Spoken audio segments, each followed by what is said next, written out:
شروع اللہ کا نام لے کر جو بڑا مہربان نہایت رحم والا ہے۔ جو چیزیں آسمانوں میں ہیں اور جو چیزیں زمین میں ہیں سب اللہ کی تسبیح کرتی ہیں، اور وہ غالب ہے، حکمت والا ہے۔ وہی تو ہے جس نے کفار اہل کتاب کو پہلی لشکر کشی پر ہی ان کے گھروں سے نکال دیا۔ مسلمانوں، تمہارے خیال میں بھی نہ تھا کہ وہ نکل جائیں گے، اور وہ لوگ یہ سمجھے ہوئے تھے کہ ان کے قلعے ان کو اللہ کے عذاب سے بچا لیں گے، مگر اللہ نے ان کو وہاں سے آ لیا جہاں سے ان کو گمان بھی نہ تھا، اور اس نے ان کے دلوں میں دہشت ڈال دی کہ اپنے گھروں کو خود اپنے ہاتھوں اور مومنوں کے ہاتھوں سے اجاڑنے لگے۔ تو اے بصیرت کی آنکھیں رکھنے والو، عبرت حاصل کرو۔ اور اگر اللہ نے ان کے بارے میں جلا وطن کرنا نہ لکھ رکھا ہوتا تو ان کو دنیا میں بھی عذاب دے دیتا، اور آخرت میں تو ان کے لیے آگ کا عذاب تیار ہے ہی۔ یہ اس لیے کہ انہوں نے اللہ اور اس کے رسول صلی اللہ علیہ وآلہ وسلم کی مخالفت کی، اور جو شخص اللہ کی مخالفت کرے تو اللہ اسے سخت عذاب دینے والا ہے۔ مومنوں، کھجور کے جو درخت تم نے کاٹ ڈالے یا ان کو ان کی جڑوں پر کھڑا رہنے دیا، سو یہ اللہ کے حکم سے تھا، اور اس سے مقصود یہ تھا کہ وہ نافرمانوں کو رسوا کرے۔ اور اے مسلمانوں، جو مال اللہ نے اپنے پیغمبر کو ان لوگوں سے جنگ کے بغیر دلوایا ہے اس میں تمہارا کچھ حق نہیں، کیونکہ اس کے لیے نہ تم نے گھوڑے دوڑائے نہ اونٹ، لیکن اللہ اپنے پیغمبروں کو جن پر چاہتا ہے غالب کر دیتا ہے، اور اللہ ہر چیز پر قادر ہے۔ جو مال اللہ نے اپنے پیغمبر صلی اللہ علیہ وآلہ وسلم کو بستیوں والوں سے دلوایا ہے وہ اللہ کے اور پیغمبر کے قرابت والوں کے اور یتیموں کے اور حاجت مندوں کے اور مسافروں کے لیے ہے، تاکہ جو لوگ تم میں دولت مند ہیں انہی کے ہاتھوں میں نہ گردش کرتا رہے، اور جو چیز تم کو پیغمبر صلی اللہ علیہ وآلہ وسلم دیں وہ لے لو، اور جس سے منع کرے اس سے باز رہو، اور اللہ سے ڈرتے رہو، بے شک اللہ سخت عذاب دینے والا ہے۔ اور ان ضرورت مند مہاجروں کے لیے بھی جو اپنے گھروں اور مالوں سے خارج اور جدا کر دیے گئے ہیں، جو اللہ کے فضل اور اس کی خوشنودی کے طلبگار اور اللہ اور اس کے پیغمبر کے مددگار ہیں، یہی لوگ سچے ہیں۔ اور ان لوگوں کے لیے بھی جو مہاجرین سے پہلے اس گھر یعنی مدینے میں مقیم ہیں اور ایمان میں مضبوط ہیں، اور جو لوگ ہجرت کر کے ان کے پاس آتے ہیں وہ ان سے محبت کرتے ہیں، اور جو کچھ ان کو ملا اس سے اپنے دل میں کچھ خواہش اور خلش نہیں پاتے، اور ان کو اپنی جانوں پر مقدم رکھتے ہیں، خواہ وہ خود بھی فاقے سے ہوں۔ اور جو شخص خود غرضی سے بچا لیا گیا تو ایسے ہی لوگ بامراد ہیں۔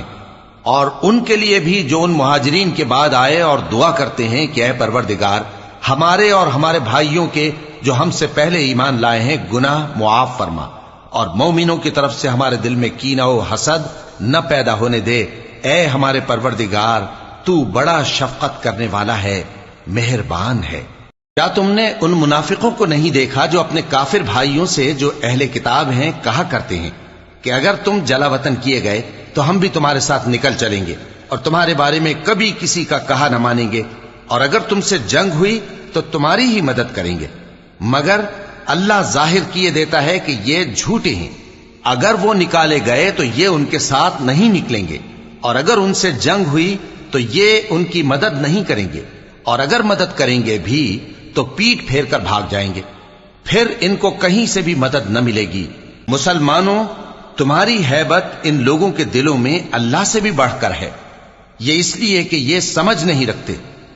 یہ سب جمع ہو کر بھی تم سے نہیں لڑ سکیں گے، مگر بستیوں کے قلعوں میں پناہ لے کر یا دیواروں کی اوٹ سے۔ ان کے آپس میں بھی بڑی لڑائی رہتی ہے، تم خیال کرتے ہو کہ یہ اکٹھے ہیں، حالانکہ ان کے دل پھٹے ہوئے ہیں۔ یہ اس لیے کہ یہ بے عقل لوگ ہیں۔ ان کا حال ان لوگوں کا سا ہے جو ان سے کچھ ہی پیشتر اپنے کرتوت کی سزا کا مزہ چکھ چکے ہیں، اور ان کے لیے دکھ دینے والا عذاب تیار ہے۔ منافقوں کی مثال شیطان کی سی ہے کہ انسان سے کہتا رہا کہ کافر ہو جا، پھر جب وہ کافر ہو گیا تو کہنے لگا کہ مجھے تجھ سے کچھ سروکار نہیں، مجھ کو تو اللہ رب العالمین سے ڈر لگتا ہے۔ تو دونوں کا انجام یہ ہوا کہ دونوں دوزخ میں جائیں گے، ہمیشہ اس میں رہیں گے، اور بے انصافوں کی یہی سزا ہے۔ اے ایمان والو، اللہ سے ڈرتے رہو، اور ہر شخص کو دیکھنا چاہیے کہ اس نے کل یعنی آخرت کے لیے کیا سامان بھیجا ہے، اور ہم پھر کہتے ہیں کہ اللہ سے ڈرتے رہو، بے شک اللہ تمہارے سب اعمال سے خبردار ہے۔ اور ان لوگوں جیسے نہ ہو جانا جنہوں نے اللہ کو بھلا دیا تو اللہ نے انہیں ایسا کر دیا کہ وہ خود اپنے آپ کو بھول گئے۔ یہی لوگ ہیں نافرمان۔ اہل دوزخ اور اہل بہشت برابر نہیں، اہل بہشت ہی کامیابی حاصل کرنے والے ہیں۔ اگر ہم یہ قرآن کسی پہاڑ پر نازل کرتے تو تم اس کو دیکھتے کہ اللہ کے خوف سے دبا اور پھٹا جاتا ہے۔ اور یہ مثالیں ہم لوگوں کے لیے بیان کرتے ہیں تاکہ وہ غور کریں۔ وہی اللہ ہے جس کے سوا کوئی معبود نہیں، پوشیدہ اور ظاہر کا جاننے والا، وہ بڑا مہربان ہے، نہایت رحم والا ہے۔ وہی اللہ ہے جس کے سوا کوئی عبادت کے لائق نہیں، بادشاہ حقیقی، ہر عیب سے پاک، سلامتی دینے والا، امن دینے والا، نگہبان، غالب، زبردست، بڑائی والا۔ اللہ مشرکوں کے شرک سے پاک ہے۔ وہی اللہ تمام مخلوقات کا خالق، ایجاد و اختراع کرنے والا، صورتیں بنانے والا، اس کے سب اچھے سے اچھے نام ہیں۔ جتنی چیزیں آسمانوں اور زمین میں ہیں سب اس کی تسبیح کرتی رہتی ہیں، اور وہ غالب ہے، حکمت والا ہے۔